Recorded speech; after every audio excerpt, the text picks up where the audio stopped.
Où en est le statut de la production de l'armement ukrainien? Est-ce que l'industrie, avec la guerre, finalement, se porte bien parce qu'il y a l'effort de guerre? Ou alors même l'industrie se retrouve de plus en plus, fatiguée et épuisée?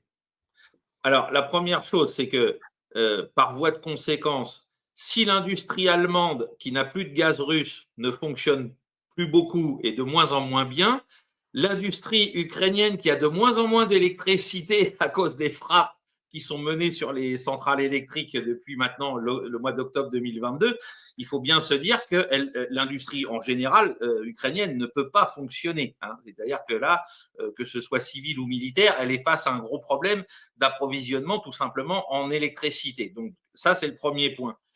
La seule partie de l'industrie d'armement ukrainien qui fonctionne à peu près correctement, parce qu'on est sur un produit qui est très particulier, c'est celle des drones. C'est-à-dire que là, on n'a pas besoin d'avoir des choses très sophistiquées, on n'a pas besoin d'avoir de l'acier ou ce genre de composants. Et On qui est peut une donc… révolution militaire d'ailleurs, hein, c'est une des révolutions de cette guerre, Ah hein. oui, ah oui, oui, oui, oui. Enfin, c'est une des révolutions qui, comme d'habitude, est confirmée par cette guerre. Tout Pas à qui fait. a eu lieu Ah, pendant cette guerre, mais qui est confirmée par tout à cette fait. guerre. Donc, on sait que les Ukrainiens continuent de produire du drone en autonomie, si je peux me permettre de dire les choses ainsi. Mais après, pour tout le reste, on sait notamment que leurs ateliers de réparation de chars ou de véhicules blindés fonctionnent de moins en moins bien. En plus de ça, vu qu'ils ont des matériels qui sont issus de tous les pays de l'OTAN, bah, ils ont multiplié les chaînes logistiques pour les maintenir au combat.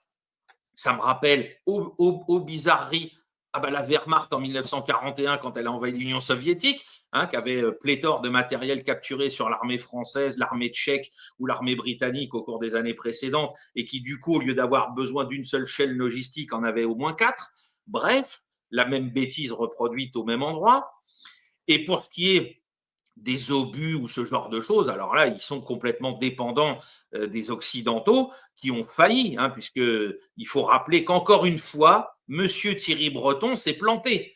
Hein, il leur avait promis 1 million d'obus produits en Europe par an. On est largement en dessous de tout ça. Donc là encore, sur les problèmes d'appui-feu, les Ukrainiens, bah, ils ont toujours une disparité de 1 obus tiré pour environ 7 obus russes tirés de l'autre côté. Les Russes qui l'emporteront à la fin par la puissance de feu.